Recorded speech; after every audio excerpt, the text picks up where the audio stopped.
ग्रामीण भागातलं सर्वांचं आवडतं चॅनल ऑल इन वन जी आज घाणेरडा राजकारण चालू आहे। सगळे मोठे मोठे भ्रष्टाचार करणारे लोकांना घेऊन आणि सगळे पक्ष जरी जर एकत्र आलेले आहेत, आज जनता जनार्दन जे आहे ते विपक्षमध्ये आहे आणि जनताला जनजागृती करण्यासाठी आज विपक्ष काढलेला आहे आणि जनजागृतीचा एक प्रोग्राम चालू आहे। त्याच्यासाठी पूर्ण मराठवाड्यामध्ये प्रेस कॉन्फरन्स घेण्याचा मराठवाडा प्रोग्राम चालू केलेला आहे। तर लोकसभा निवडणूक चालू झालेली आहे, त्या संदर्भात आपण काय बोलू इच्छिता? म्हणजे लोकसभा निवडणुका सुरू होत आहे, त्यामध्ये आपण लोकसभेमध्ये उतरणार आहात का? हां, लोकसभा निवडणुकीमध्ये मी उभे राहणार आहे बीड जिल्ह्यामधून प्रीतमताईचे विरुद्ध। आणि हे जे मी मराठवाडा दौरा काढलेला आहे ते पत्रकार परिषदेमध्ये साठी घेतलेली आहे की जे नवीन लोकांना पाहिजे की आपल्याला उभे राहायचे आहे ते येऊ शकतात आणि त्यांना आम्ही संधी देऊ। नाही तर तुम्ही बघू शकता आज BJPचे आमदार खासदार सगळे नाराज आहेत, क्योंकि BJP जे आहे स्वतःचे आमदारांना घरामध्ये बसवतात आणि दुसरे पक्षाचे मोठे मोठे भ्रष्टाचारी आमदारांना मोठे मोठे पदावर ठेवतात। त्याच्यापुढे आपण नवीन पक्ष काढलेला आहे, नवीन पक्षा माध्यमातून नवीन लोकांना संधी देणार। पक्षाची स्थापना कधी झाली आणि आतापर्यंत किती नोंदणी झालेली आहे? आता 2000चे उपर लोकांची नोंदणी झालेली आहे आणि बीड जिल्ह्यामध्ये 3 शाखा आहे, एक जिल्हा कार्यालय आहे, नगरमध्ये 6 शाखा आहे, औरंगाबादमध्ये 2 शाखा आहे। आपलं हे नियोजन काय पुढचं, आपण कशी तयारी करणार आहात, काय पद्धत आहे? पुढच्या पहिल्यांदा तुम्हाला जनजागृती करावं लागेल, की मी पण नवीन आहे, लोक पण नवीन आहे, पण आपल्याला क्रांती करायची आहे तो आपल्याला काय जास्त विचार करायची गरज नाही आहे, क्योंकि पहिल्यांदा मला जनजागृती करावं लागेल। ते नवीन लोकांची गरज आहे। जरी नवीन लोक राजकारणामध्ये आले तो आपली लोकशाही वाचू शकते आणि पहिल्यांदा लोकशाही वाचवायची गरज आहे। धाराशिव जिल्ह्यात कोणी उमेदवार इच्छुक आहे का? संबंध आहे त्याच्यामुळे आपण एक आरोप केला होता धनंजय मुंडेवर। नाही, आज मी धनंजय मुंडेवरती दबाव आहे का? आज फक्त पक्षाची दबाव आहे का? माझे जे जीवाला धोका तो आहे, हे जे राजकारणी लोक आहेत मला जीवाचा धोका आहे, माझ्यावर लय वेळ आहे आणि आता पण माझ्यासोबत मारहाण झालेली होती है ना। मुंडे लोकांनी जिल्हाधिकारी कार्यालयामध्ये कलेक्टरचे केबिनमध्ये माझ्यासोबत मारहाण केली होती आणि माझ्या गाडीवर दगडफेक केली होती, तरी पण मी झुकणार नाही, थकणार नाही, मी चढणार, मी लढणार। तुमची आवड आहे की नाही आहे, नाही लोकांची आवडती नाही आहे की आम्ही राजकारण करू, हे करू ते करू, आमचा भाग नाही आहे हे। आणि जरी आम्ही गरीब आहे हे सगळं लय बहाणे आहे लोकांच्याकडे। तुम्ही एक बोलते, आज मनोज जरांगे भाऊंनी हे दाखवलं आहे की एकताची ताकद काय असते। आणि मी एक बोलते की आज हे 2 समाजामध्ये तेढ निर्माण करण्याचा प्रयत्न पण चालू आहे। फूट डालो, राज करो, जातपातमध्ये तेढ निर्माण करा, OBC आणि मराठा। अरे जरी लोकशाही संपली तो समाज काय करणार, कुठे जाणार समाज? तो पहिल्यांदा आपल्याला आपला लोकशाही वाचवावं लागेल, नवीन लोकांना राजकारणामध्ये यावं लागेल, तरी आपण समाज पण वाचवू शकता। बस इतकाही बोलायचं आहे। त्याच्यामुळे राजकीय वाटचालीसाठी वाढवण्यासाठी मराठवाडा दौरा आणि मराठवाडा सगळीकडे पत्रकार परिषद घेणार आहे। सगळे पत्रकार बांधवांना हात जोडून धन्यवाद जो आले। जय हिंद, जय भारत। ये सीमा सगळे आपल्या पक्षाचे आहेत।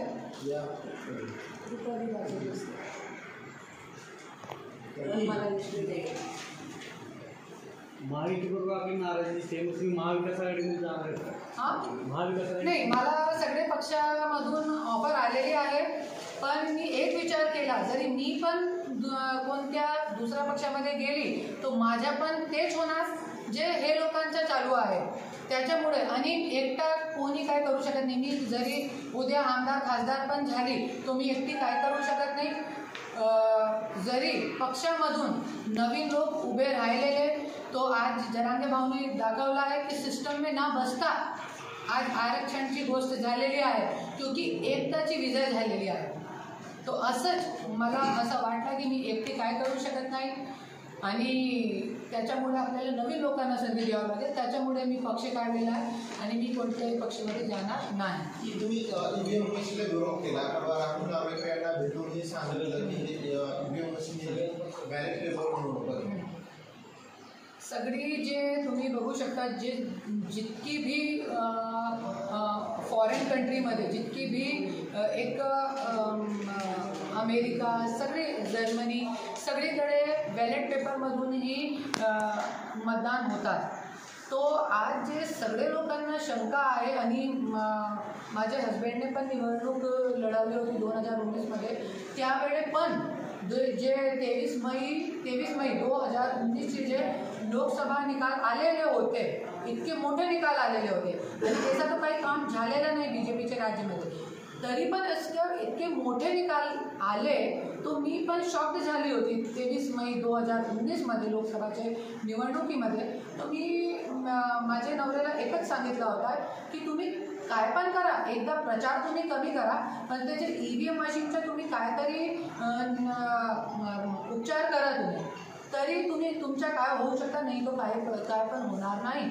तो त्या गोष्टी बघून माझे नवऱ्यानी फॉरेन कंट्रीमधून टेक्निशियन बोलावले होते आणि त्याच्यामध्ये आम्हाला हे गोष्ट भेटली होती की जरी तुम्हाला ईव्हीएम हॅकिंग थांबायचं आहे तर तुम्ही जामर लावा. जिकडे आपण ईव्हीएम मशीन ठेवतात, जिकडे आपण मशीन असतात तिकडे तुम्ही जरी जामर तुम्ही लावले आणि नेटवर्क डाऊन केले तर हे जे हॅकिंग आहे ते आपण थांबवू शकता. तो माझा पण हेच विचार चालू झाला की जरी आपला पक्ष आहे आणि आपल्याला 288 सीटे उभे करायच्या आहे, तो आपल्याला पण त्या गोष्टीवर विचार करावा लागेल, त्याच्यामुळे दिलेला आहे. तुम्ही म्हटला तुमच्या विदेशातून टेक्निशियन बोलवले, कोण बोलवले होते, किती बोलवले नाही, हे गोष्टीवर मला माहीत नाही, पण फक्त इतकंही मालूम आहे, इतकी माहिती आहे. ईव्हीएम मशीन हॅक करणार, निवडणूक काय त्यासाठी ईव्हीएम मशीन हॅक करणार, हां, माझी मागणी आहे आणि मी कोर्टामध्ये पण जाणार आहे. हायकोर्टामध्ये पिटिशन टाकणार आहे. दिल्लीमधून इलेक्शन कमिशनमध्ये पण मी कंप्लेंट लॉन्च केलेली आहे, नार्वेकर साहेबांना दिलेली आहे, कलेक्टर साहेबांना दिलेली आहे, मुंबई कलेक्टर साहेबांना, आणि आता काही झालेलं नाही 10-15 दिवसामध्ये तुम्ही हायकोर्टामध्ये जाणार आहे. तुम्ही 2 मुद्दे आता सांगितले, एक तर धनंजय मुंडेंचा जो पराभव झाला तो ईव्हीएममुळे झाला आणि आता तुमचं पुढचं पाऊल जे असणार आहे की ज्या ईव्हीएमवर जर आपला विश्वास असेल तर त्या ठिकाणी जामर लावा. म्हणजे आपण आपला पक्ष तिथं जामर लावणार आहे का आणि धनंजय मुंडेचा पराभव ईव्हीएममुळे झाला आहे लोकसभा? नाही, मी आज मराठवाडा दौऱ्यावर आहे. मी महिला म्हणून एक पक्ष काढलेला आहे आणि मी मराठवाडा दौऱ्यावर आहे आणि मी आज फक्त जनताचा विचार करत आहे आणि जनताचे बारे में ही मुद्द्यावर बोलणार आहे आणि माझे लोक उभे राहतील तो मी 100% EVM मध्ये जिकडे ठेवतात तिकडे मी जामरची मागणी करणार. विरोधी पक्षनेता म्हणून काम केले, सामाजिक न्याय मंत्री म्हणून काम केले, आता सध्या कृषी मंत्री आहेत. नेमकं कुठल्या कामावर आपले समाधानी आहे का तिन्ही कामात रिझल्ट केले? नाही, त्यांच्याबद्दल मी काय बोलणार नाही. आज मी इतकी लांबून तुम्ही ऐका ना, एखाद्या मंत्र्याबद्दल तुम्ही व्यक्त होऊ शकता की त्या मंत्र्याचं काम कसं आहे त्याबद्दल? मी फक्त त्यांच्या विरोधात नाही, पण मी सगळ्याच्या विरोधात मी बोलते. आज राष्ट्रवादी काँग्रेस, शिवसेना आणि BJP सगळे जरी एक प्लॅटफॉर्मवर आले तर राहिला का?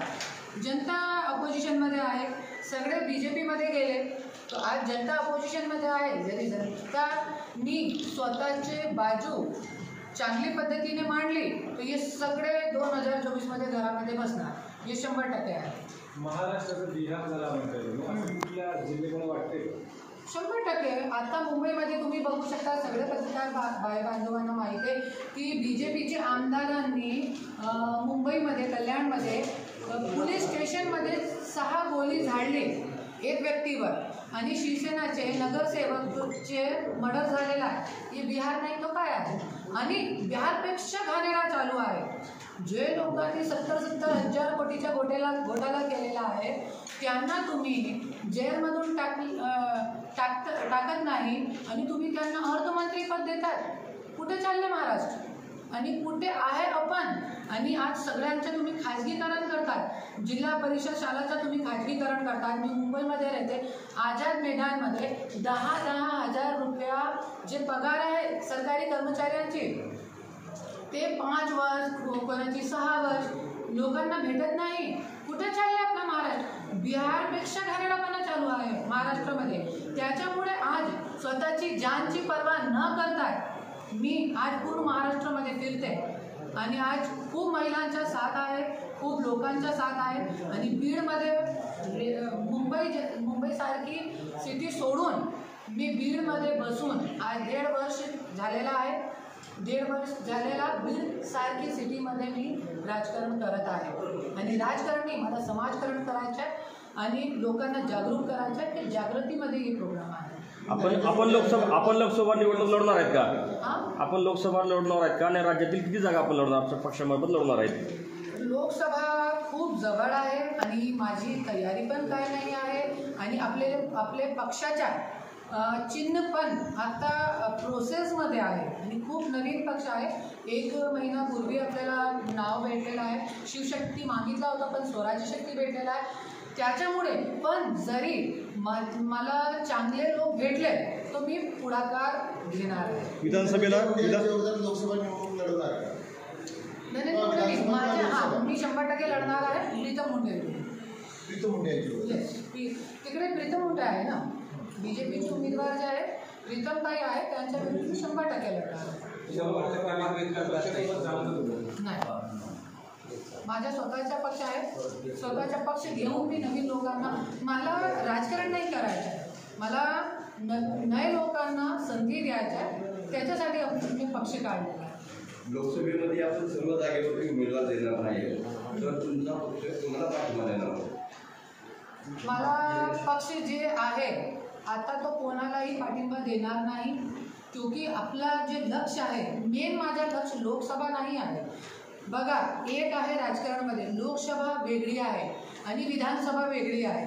तुम्ही बघू शकता जिथे लोकसभामध्ये BJPची विजय होती तिकडे विधानसभामध्ये BJP जिंकेल असं नसते राजकारणामध्ये. क्योंकि विधानसभा वेगळी आहे, लोकसभा वेगळी आहे. माझ्या जे पूर्ण लक्ष आहे, जे जिल्हा परिषद, पंचायत समिती, नगरपालिका आणि आमदार याच्यावर विधानसभावर आहे माझं पूर्ण लक्ष. पण जरी आपल्याला चांगले लोक भेटेल तो 100% लोकसभामध्ये पण आपण उभे करू शकते. काय प्रॉब्लेम? डिजिटल कॅमेरा आहे, त्याच्या गोपीनाथ फोटो आहे, बाकी तर कुणाचं नाही. गोपीनाथ मुंडे साहेबांचा फोटो याच्यासाठी आहे की त्यांचे घराण्याची मी एकटी सून आहे, एकमेक सून आहे. धनंजय मुंडे एकमेक वारीस आहे आणि मी एकमेक सून आहे. त्याच्यामुळे माझे सासरे आहेत आणि लोकांमध्ये त्यांच्या खूप काम जे आहे ते एक हिस्टोरिकल काम आहे. त्यांचे पाववर पाव ठेवून मी आज महाराष्ट्रामध्ये, बीडमध्ये मी काम करत आहे. त्याच्यासाठी त्यांचा फोटो टाकलेला आहे. धनंजय मुंडेकडे आता सध्या कृषी खातं आहे आणि या खात्यावरती आपण समाधानी आहात का? सध्या त्यांच्याकडे खातं आहे, याच्यावर आपण काय बोलू नये, तो चांगला होईल. क्योंकि काय होतात ना की जे पक्षाचा मुद्दा आहे, लोकांचा मुद्दा आहे, ते साईडवर येतात आणि जे दुसरे वेळी चालतात. त्याच्यामुळे धनंजय मुंडे आणि गँगवर कारवाई करा असं पत्र दिलं. नेमकं ते काय प्रकरण आणि कुणाकुणाचे नाव आहे, गँग म्हणजे कोण? आता आपण याच विषयावर बोलणार आहे फक्त, बाकी कोई विषयावर भी बोलना नहीं है. क्योंकि क्या होता है ना, दूसरे मुद्दे पे प्रेस चली जाती है, हमेशा मैंने देखा है. और अभी मैं इतना पूरा मराठवाड़ा दौरा जो कर रही हूँ तो मैं सिर्फ ये पक्ष और लोगों को सिर्फ ये जागृति दिलाना चाहती हूँ कि आप इसमें आइए।